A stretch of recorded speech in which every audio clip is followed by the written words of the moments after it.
My name is Jason J. Rock Houston, and this is an interview being done for Under of Influence. It's my great pleasure to be speaking with Rich Rojas, and Rich is the bass player from a great Alice Cooper tribute band called the House of Alice out of Southern California. How are you doing tonight, Rich?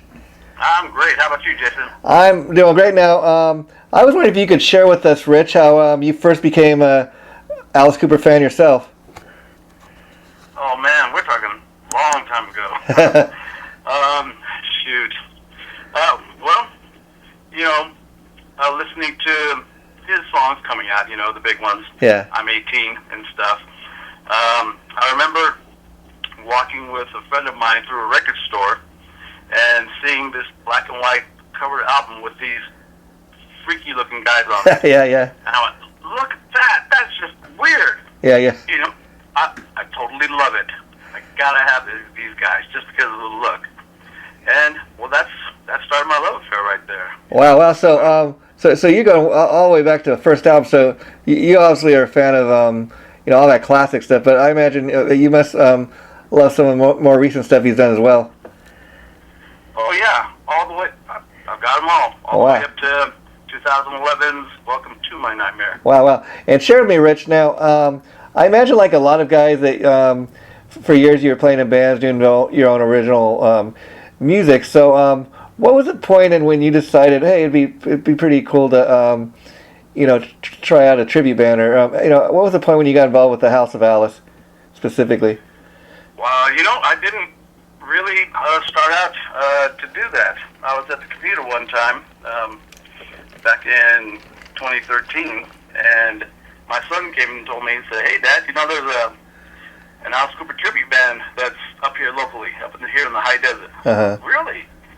So, I checked it out, and, I just emailed the guys, contact, because I was stoked. Yeah. Totally into Alice, And I said, hey, guys, keep me posted. Let me know when you guys are going to be starting up.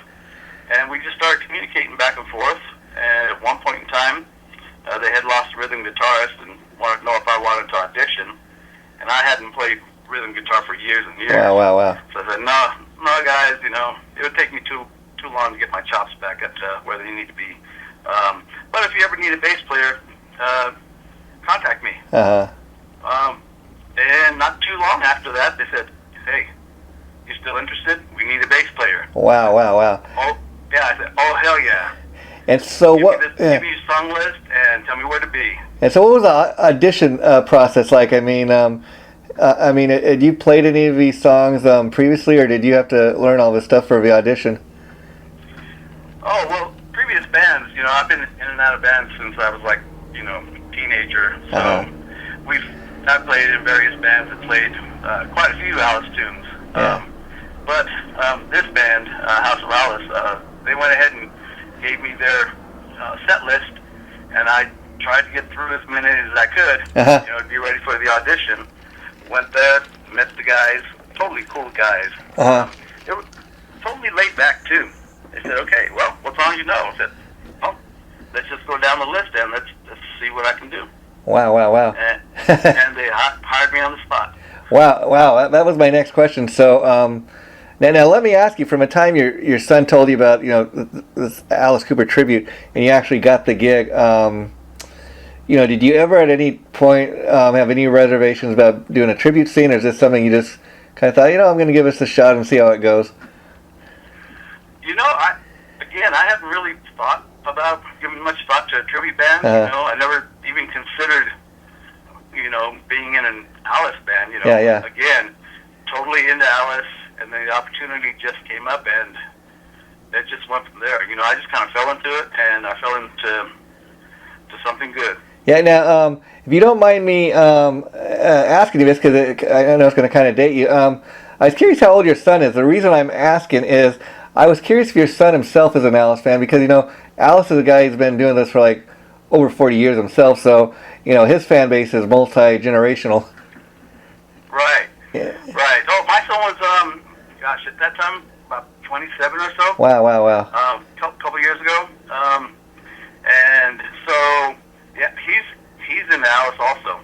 And so what was that like once you got this gig? I mean, I imagine that your son and the family came to see you perform with the band. So what was that like for him as a fan? To see Dad playing these Alice Cooper tunes in the band. Oh, he's a musician himself. Oh, okay, yeah. He's a killer guitarist. So totally supportive. He knows that without his input, Yeah. This may never have happened. So Wow. he was out there supporting me. Digging it. In fact, we've had a couple, little private parties, that we played that one of our guitarists couldn't make. Okay. And so I solicited my son's help and said, "Hey, dude, you up for playing this gig with us?" And he was there right with us. Yeah, and now a guy that's been doing the music scene for a while, Rich. Again, like you said, I didn't really give it much thought that this is a tribute band or anything like that. I just kind of, the opportunity came and I went with it. But I got to ask you, in the time you've been doing this, I guess you said since 2013, have you at all been surprised at kind of how easy it is to get these shows booked and stuff? I mean, as opposed to, again, if you're doing the original music thing, it might take you 6 or 7 years to have your first hit single. Whereas there's kind of a built-in fan base. People are going to come to the House of Alice. Are going to know, okay, they're playing Alice Cooper songs. I've heard these songs countless times. So there is that built-in fan base there. Right. Well, it's been a double-edged coin there, double-edged sword. Sometimes the gigs come easy, and sometimes, it's almost like a feast or famine type thing sometimes. Yeah. Kind of shocked me. But, yeah, we do have that built-in fan base when we go. People aren't just kind of giving us that head-cocked dog look. Yeah. What are they doing?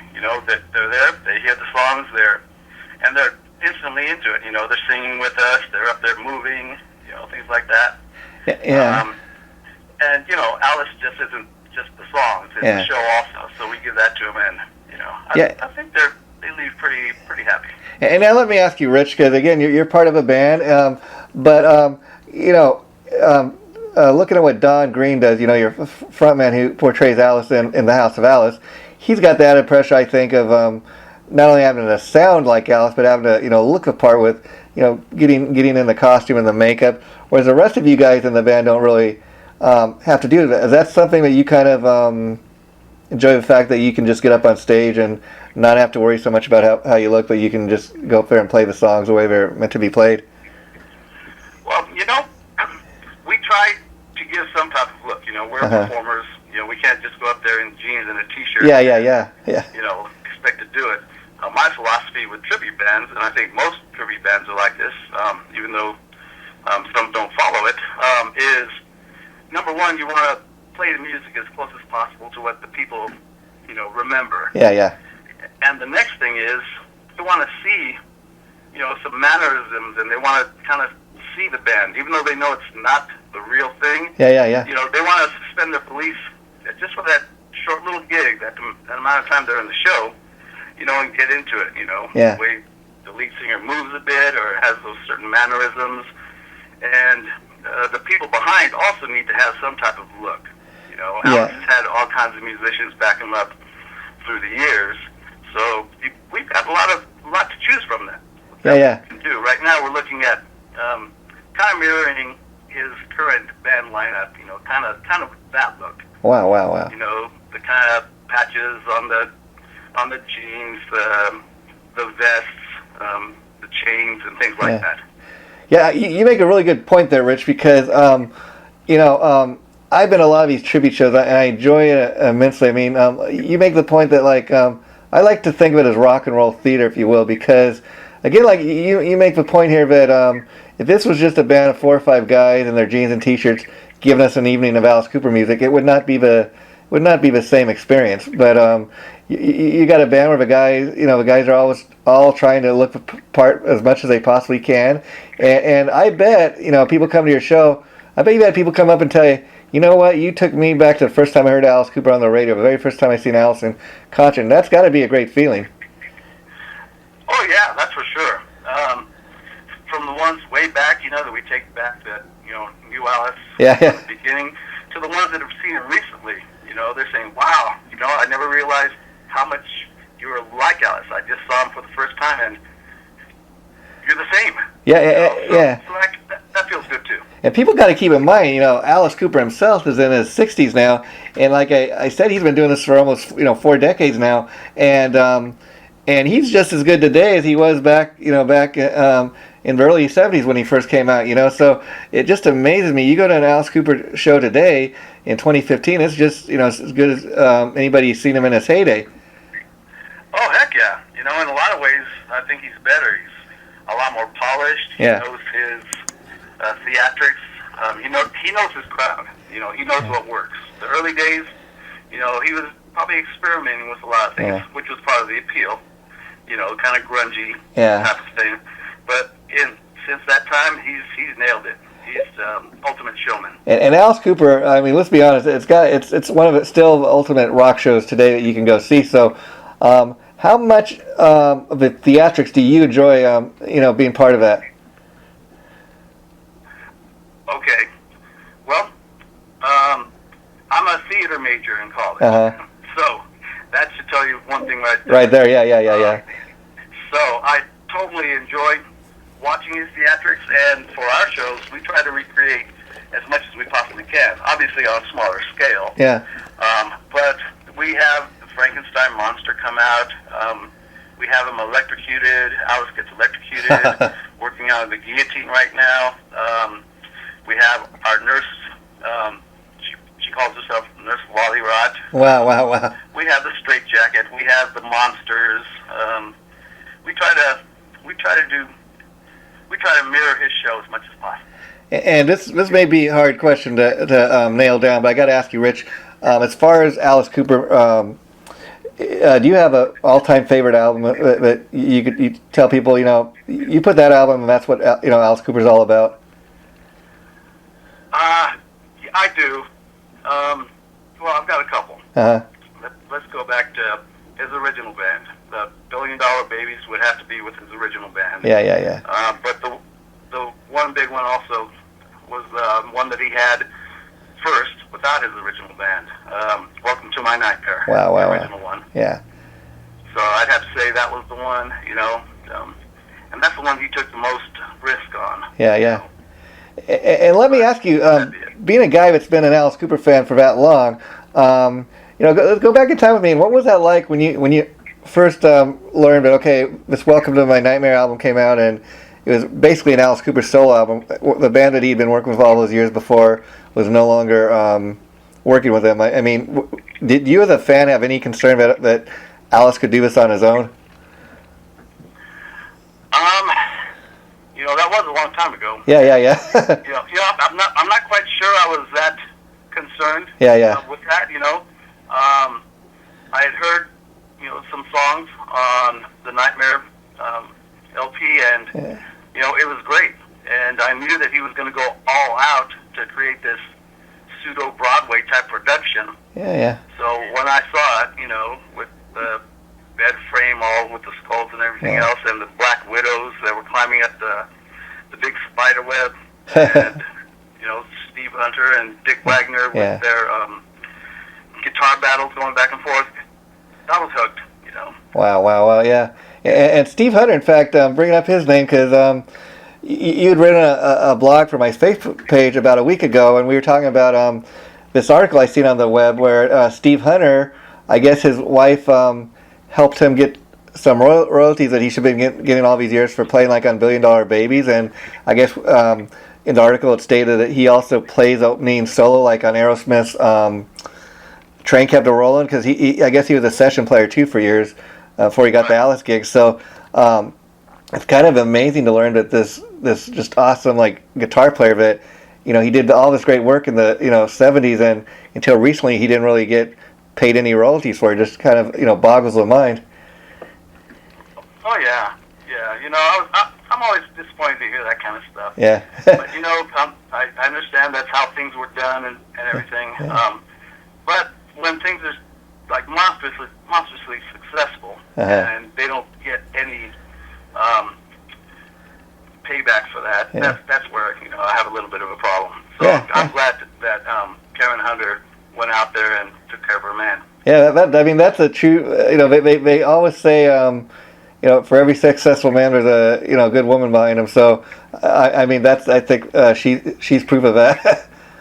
That's for sure. That's for sure. And so, getting back to you, Rich. Now, you stayed, like when you first hooked up with the House of Alice, initially they wanted to know if you were interested in being a rhythm guitar player. So, I guess the bass guitar has been your instrument of choice for most of your life. So, I was curious, when you first got into playing music, why was a bass guitar your instrument that you kind of gravitated towards?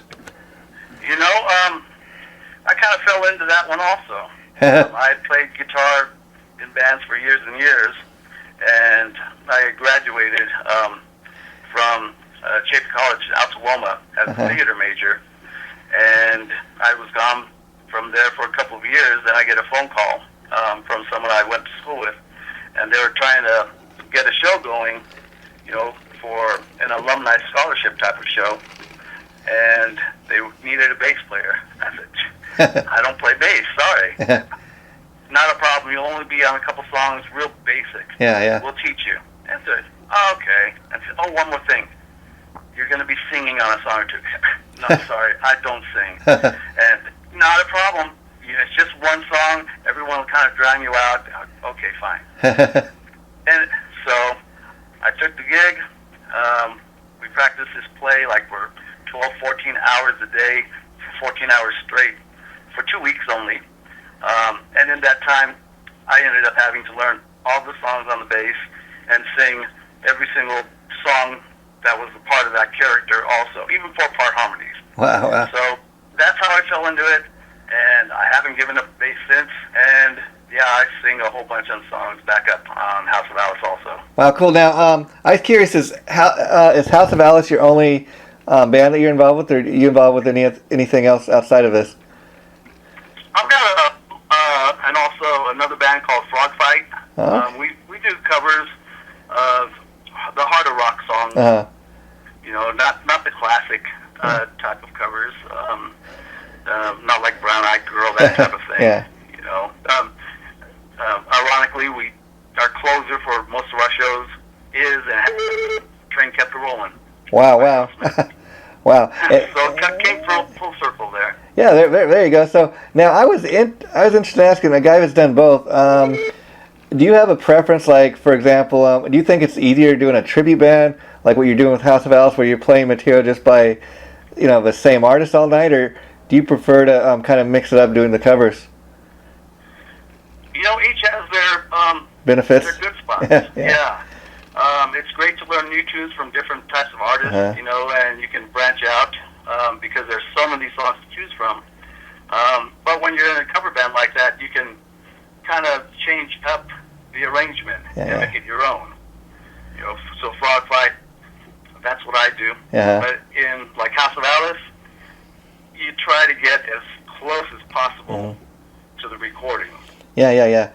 To make it as true, because one little note that's not there, some Alice fan out there is going to pick up on it. Yeah, I was gonna kind of ask you about that, because again, I was curious if people go see House of Alice. I mean, they're primarily maybe thinking about how Alice performs the song, how he sings the song, but do you find a lot of people are like or necessarily paying attention to if you play the notes the way the original bass player did in that? I'm sure they're thinking it. I've had mostly positive comments throughout that. Gosh, you're killer on that bass. You play just like them. Alice looks and sounds just like him. The other guitarist, perfect. But every now and then, you get the one that said, hey, you played this part a little wrong. Yeah. Oh, really? So you go back and listen like, oh, yeah, she's right. So you put in that note or two. And if someone is out there, we're under a microscope. And Alice. Yeah, and House of Alice, I mean, I understand you guys have been, primarily playing out like in the desert area.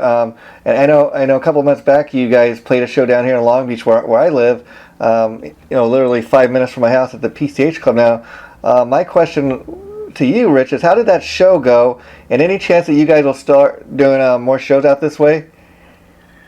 Oh, yeah. The show went great. Unfortunately, it was on a 3-day weekend. Yeah.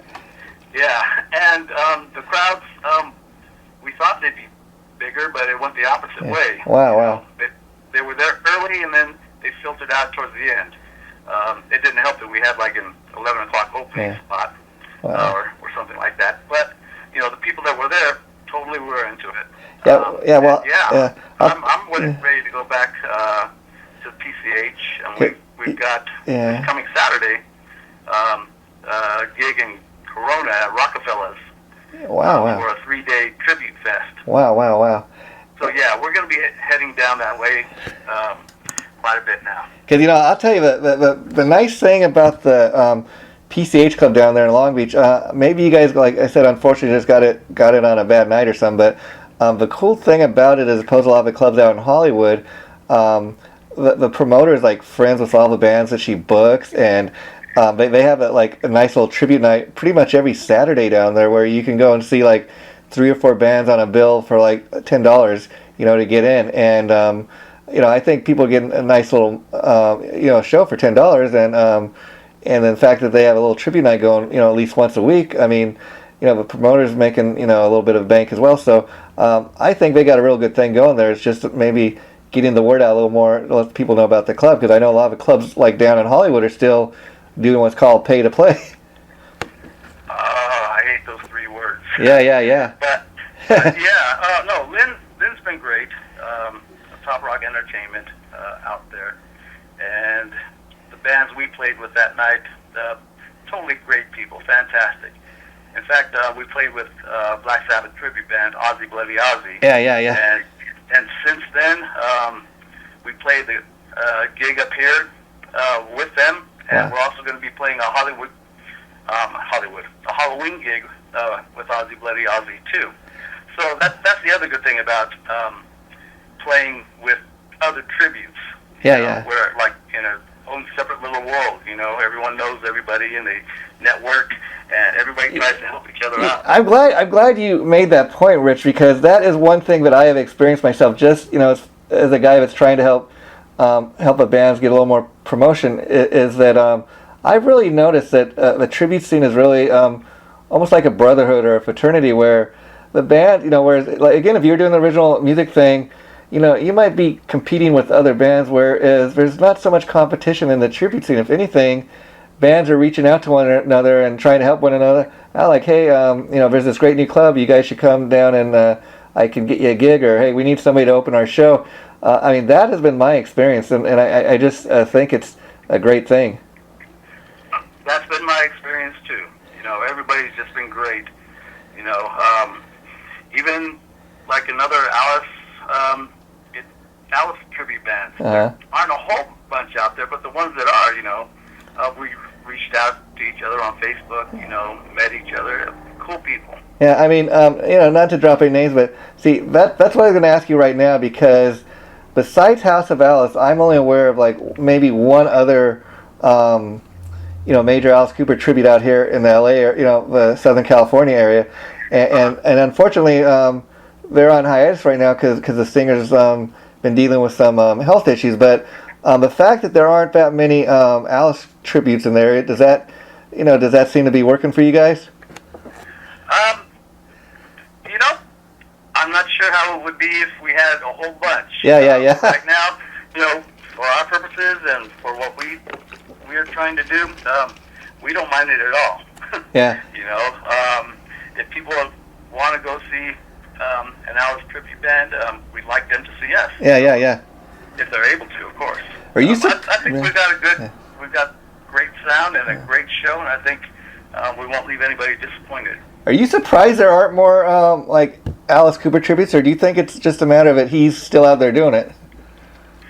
I think it's a little of that, but I'm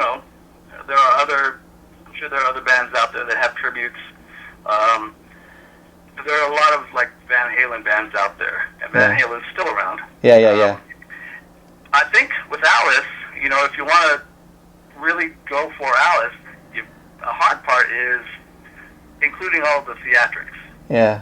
You can't just go and set up your amp and PA and play a show. You got to set up the amp, a PA. You've got to have the extra actors. You have to have all the props. Yeah. Pieces. So that's a lot extra work. Yeah, and on that front, is that probably what's probably the hardest part about all this for you is, having all those extra props and being able to get it all set up and making sure nothing malfunctions, or I mean, even as far as your stage outfits and that, does that ever get too expensive or too costly? Not if you take it a little at a time. Yeah. And that's what we're doing. I buy some things. Don buys some things. The other people, Xander, drummer, buys different things. Everybody contributes when they can, and what do we need next? Well, let's shoot for this. Yeah. And let's go out and get it. So we're always going to be building bigger and better, replacing and things like that. And that's part of the fun, too. Yeah. We don't get bored with it. And how much of a say do you and the other guys in the band have as far as the set list? I mean, Don is the singer and the frontman, so is that primarily up to him, or do you guys ever get the chance to kind of throw in suggestions and say, hey, I would like to, see if we could do this song? How does that work? Oh, okay. Well, we're big on majority rules. Uh-huh. So when someone throws out a song and we want to add a song, we each give our input and we take a vote. Everybody listens and says, we'll do this. Everybody listens to the reasons why song over this one at this time. So we're pretty democratic that way. Yeah. And it's been working. Yeah, and I'd like to get your perspective on this, Rich, because when I had a chance to interview, Don, I was asking him, and it's kind of interesting that you share with me that Welcome to My Nightmare, the original album, was one of your favorite albums. I was asking him, his thoughts on maybe the possibility of doing like, where you do a performance of something like that in its entirety, and he said, that'd be a cool thing to do, but his concern was, are there going to be enough fans in the audience, or of a diehard Alice fans, where people would want to come and see something like that? What do you think? I've never given a thought like that. I know they do it out there. Yeah, because I was just as we're talking here, just an idea just popped in my mind. I mean, another thing you could do now, I think, that you have the original album and Welcome to My Nightmare 2 that came out a few years ago, is you could kind of do kind of like two sets, like where half of the stuff is maybe even from the first album, and the second half you do the second album. That'd be a cool thing, because again, that's something I don't think even Alice himself has done. Right. I hadn't thought of it, but now that you're saying it, you got my wheels right now. Yeah. I'm definitely not going to say that will never happen, or it definitely is going to happen. Yeah. It's just an idea we're throwing out there. Food for thought, Yeah. So that's an interesting idea. Yeah. And that'd be pretty cool too. Yeah. Who knows? And so again, being a guy that's a fan of that original Welcome to My Nightmare, because it's a little, both albums are quite different. What's your thought on the Welcome to My Nightmare 2? Well, they brought in Ezrin again to produce. Yeah, I love anything that he's involved with. I gotta say that off the bat. Yeah. I like it. I don't think it has the impact and the punch of the original. Yeah.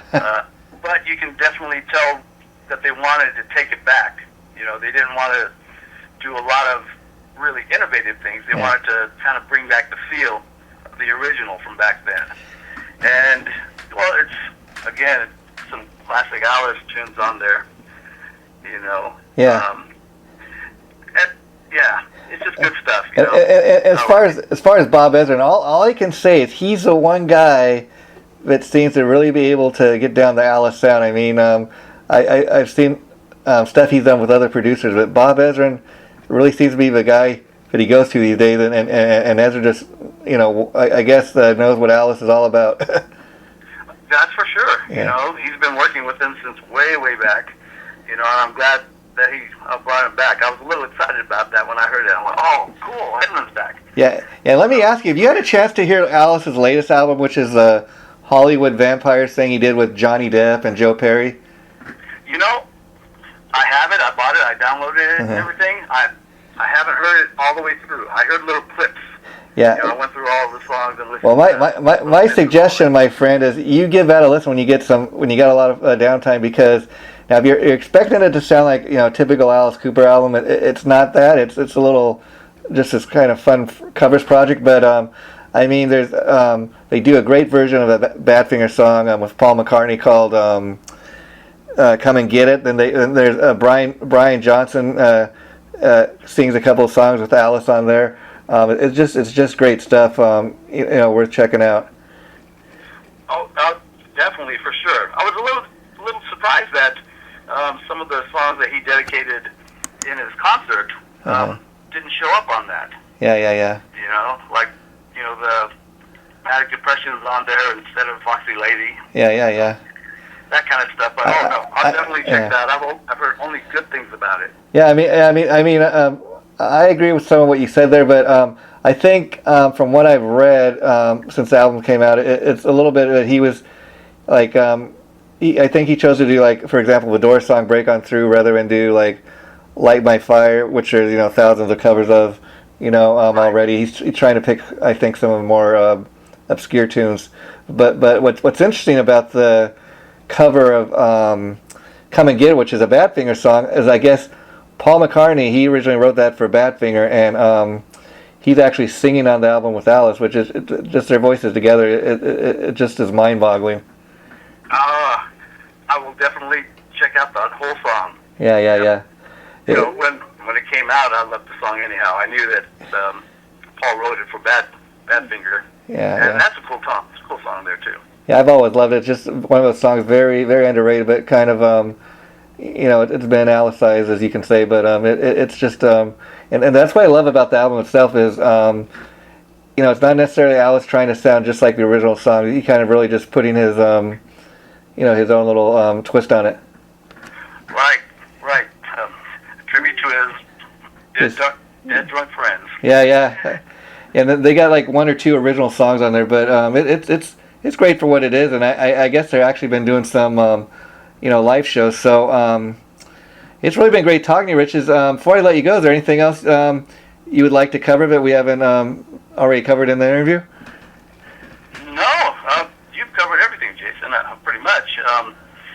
If the questions came, I'd answer, but off the top of my head. Well, that's what I'll tell you. That's what it's all about, because I don't like doing interviews where where it seems like it's rehearsed or anybody's prepared. I mean, I used to, when I first started doing this, I used to try to prepare and okay, this is what I'm going to ask. But I even when I listen back, I think that sounds too robotic. And where like the way I do it now, I just kind of think like I'm having a conversation with an old friend, and it comes out better. It comes out like you're having more of a natural conversation, and that's what I want, is just your honest, heartfelt answer. This isn't this isn't a test, as they say. And but in any event, you've passed with flying colors. But this interview be going up in probably about 2 to 3 weeks, Rich, and we just try to post them in order we do them. So sometimes it takes a little longer, but the minute to post, I'll let you know. And I'd love to do this again down the line. Maybe like next time, I was thinking if we do it, a great topic would be, since "Welcome to My Nightmare" is one of your favorite Alice Cooper records, we could talk a little more in detail about that and why it had such a huge influence on you. Sounds great to me, Guy. Okay, take care, Rich, and thanks so much. I'll be in touch. Okay, Jason. Okay, bye-bye. Thanks much.